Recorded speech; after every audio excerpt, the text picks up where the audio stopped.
Hi friends, good morning. তোমরা সবাই কেমন আছো? আমি তো ভীষণ ভালো আছি। আজকে রবিবার, তো রবিবারও মেয়েদের কোনো ছুটি নেই। এটাই হচ্ছে নিয়ম, সিম্পল সব তৈরি করেছে। রবিবার দিন মেয়েদের খাটতে হবে।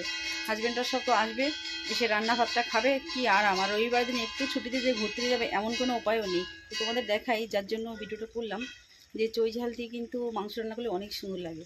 তো আমি এই দেখো চই ঝালটা দিয়েছি, দেখতে পাচ্ছ? এই যে সবুজ সবুজ, এগুলো চই ঝাল। হ্যাঁ, এটা আমি দিয়েছি মাংসতে কেটে কেটে। যদি একটু মোটা হয় তো এরকম, এর থেকে মোটা যদি হয় তবে এগুলো একটু থেতো করে দিতে হবে, না হলে এর মধ্যে মশলা ঢুকবে না।